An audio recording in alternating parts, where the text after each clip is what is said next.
Now, this pronouncement coming from the president, how do you think this would affect your impeachment complaint? Alam nyo, since mga private citizens nga po ito, hindi po namin iniisip yan, hindi iniisip nila yung mga ganyan na mga pronouncements coming from the President himself, na hindi rin natin alam kung ano ba talaga, bakit ba ganon ang mga naging statement o pronouncement ni President Marcos Jr.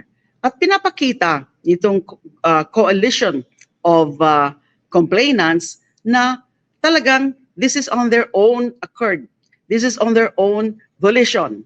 Na talagang this is a private initiative by these private individuals, although some of them are members of certain groups, but it's not the groups or it's not the organizations that are filing or have filed this complaint, kundi sila in their private or personal capacity. Ang thinking po ng grupo is that they cannot be held hostage just because may mga ganyang pronouncement. Kasi naniniwala talaga sila na meron ng sapat na basehan. Naniniwala sila na itong second highest official of the land, hindi pwede na ganyan ang mga asta niya. Hindi pwede na ganyan ang mga ginagawa niya. Hindi pwede na ganyan ang kanyang mga sinasabi. Na para bang pinapakita niya na mas mataas siya sa batas.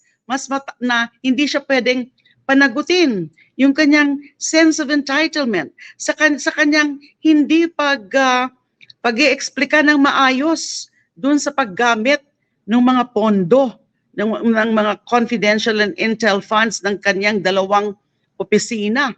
Yung saka yung iba pa niyang mga actuations, yung kanyang ibang mga conduct na nagpapakita na hindi siya karapat-dapat na umupo dyan sa ganyang kataas na pwesto. At linagay na ho yung mga naisip na mga complainants na pwedeng maging grounds and maging articles of impeachment para yung miyembro na lang ng committee, which is the Justice Committee, kung saan yan i-refer, sila na lang bahalang tumingin. Alin sa tingin nila yung mga pwede talaga na gawing formal articles of impeachment bago ito ipasa sa Senado. Yun po ang para pinapakita namin. Siyempre alam naman namin yan, na merong nagaganap na alitan, nagaganap na talagang, if not a warfare, between the Duterte camp and the Marcos camp. Etong pag-file po ng complaint na to, wala kaming interest na pumanig kung kanino dyan. Ang nakikita lang namin ay yung mga sinasabi at ginagawa yung mga asta ng Vice President na grounds for impeachment, culpable violation of the Constitution, graft and corruption, bribery, betrayal of public trust, other high crimes. Isa lang yung ground ang hindi nasama and that is treason, kasi that is also ground under Article 11 of the Constitution. Pero yung lima po, may mga specific na mga circumstances na binanggit dyan sa articles of impeachment kung bakit ito ay culpable violation of Constitution and at the same time graft and corruption, culpable violation of the Constitution and at the same time bribery, then betrayal. Yung betrayal of public trust, alam mo naman yan, Christian, that is really a broader, that's a broader ground. Yung betrayal of public trust, broader than the others. Tapos yung other high crimes. So, wala kaming pakialam na ganun ang, kasi kaya nga, parang ano ba yan, urong atras yung hindi natin alam There's ambiguity, there's ambivalence, there's uncertainty dun sa leadership, sa executive, and then sa legislative.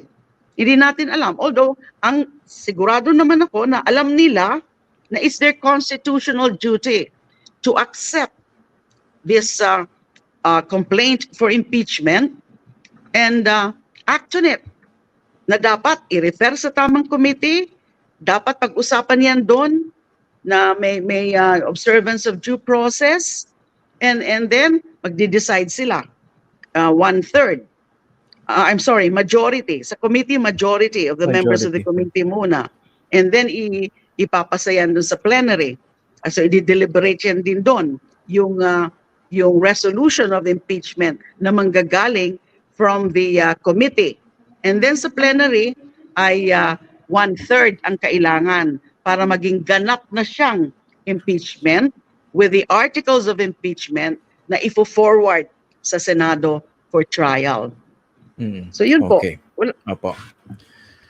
Pero assuming that the president meant what he said last week, alam natin na impeachment po, no? It's both legal and political, and alam natin na importante yung basbas ng Pangulo for any impeachment proceeding to succeed in both houses of Congress.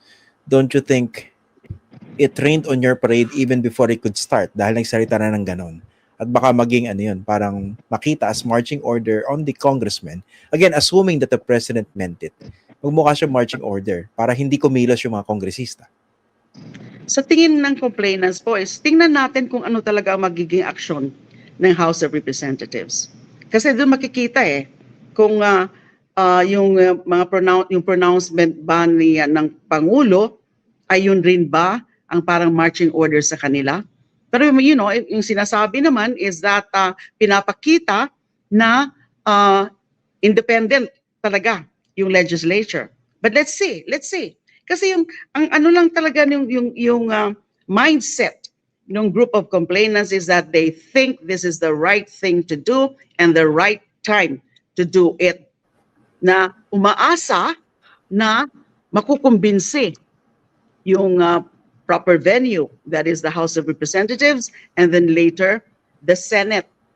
Now, yung para bang kasi yung mga sinasabi na hintayin na lang yung next elections kasi malapit na. Kailan pa?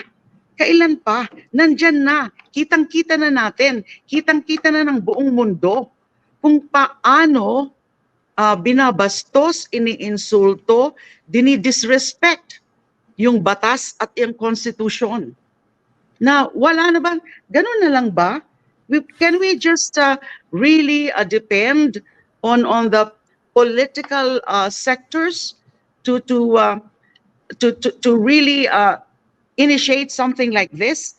Because tinitrigger lang ng group of complainants yung process Kasi wala ngang member of the House na nagpa-file. And then hindi rin the House then is not, we don't know kung may balak sila na diretso na nila na gawin yung resolution of impeachment provided it's supported by 1/3.